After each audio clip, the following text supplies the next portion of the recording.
Hi everyone. I want everyone here to imagine something that is very dear to you. It could be an old photograph, maybe a blanket, perhaps a plushie.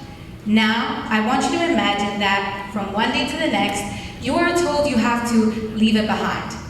For many people, this isn't just a mental exercise, it's reality.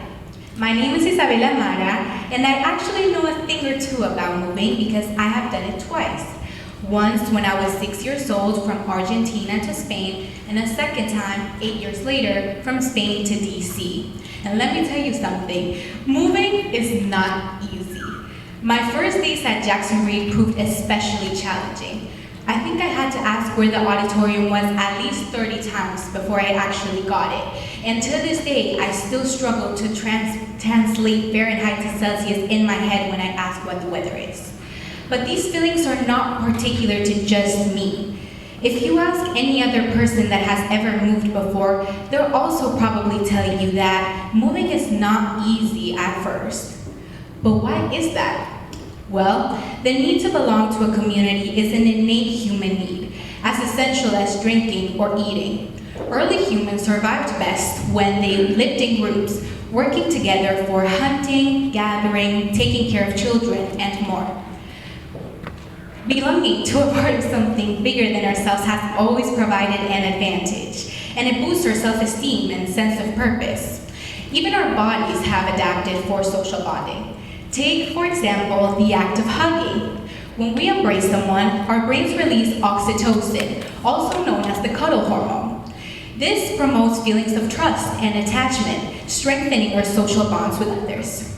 So, when we leave a community we know and love, this feeling seems to vanish.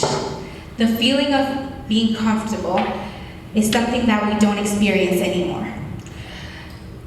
From a neuroscience perspective, feeling out of place activates the same areas of the brain as physical pain, particularly the anterior cingulate cortex and the insula. This means that when we feel out of place, this can trigger a physical, almost visceral reaction. A new school, a new house, and oftentimes a new language makes us feel not only out of place, but also doubting our identity. After all, the absence of familiar faces, shared inside jokes, and history leaves us wondering, who am I without these things? I know that's a question I asked myself multiple times. Thankfully though, an identity crisis doesn't linger forever. Before you know it, you'll have learned where the auditorium is. You'll have met new people and forged new bonds. You'll have discovered new foods you love like Panda Express. And you'll have realized that moving didn't take from your character, it built on it.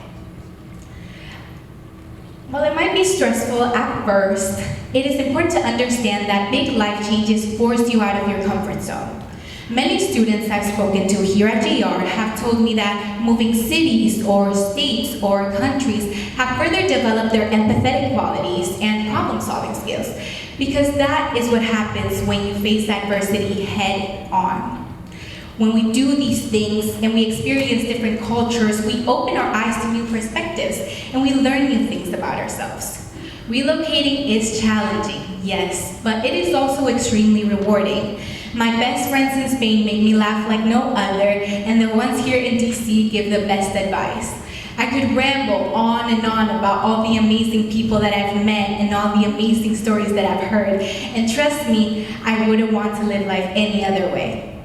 So, now that I've shared my story, I'd like to take some time to give you some advice.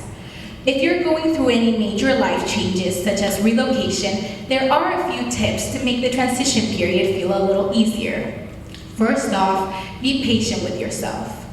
You most likely won't feel completely comfortable or at ease the moment you step into a new environment, and that is okay.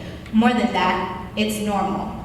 Don't compare yourself to others who already have well-established relationships that take time to build. Give yourself time to process what you're feeling, and remember to take a step back to look at the bigger picture. How will this change benefit you in the future? What advantages will it bring you?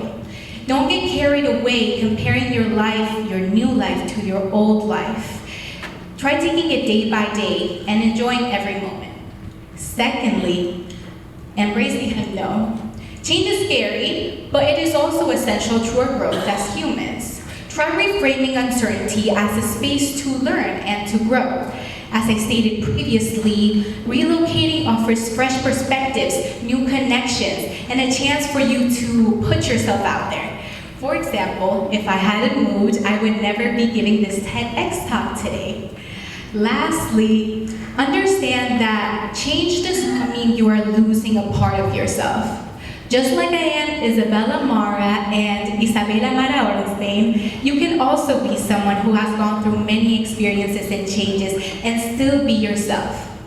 Overall, enduring change is hard. But if there is something that I have learned after moving across continents, languages, and cultures, it's that belonging is not something that exists in just one place. It is not confined to a single city, or a single school, or a single group of people. It is something that we carry with us and that we build up throughout our lives. The friends I left in Argentina are still a part of who I am, and they always will be. The memories I made in Spain continue to shape my life, and the ones I've made in DC continue to add chapters to my story. Overall, I believe that home is not just where you come from or where you were born. Home is every person, every conversation, and every experience that helps you become who you are. So, if there's something I want you to take home with you today, it's this. Don't be afraid of change, embrace it. Thank you so much for your time. Enjoy.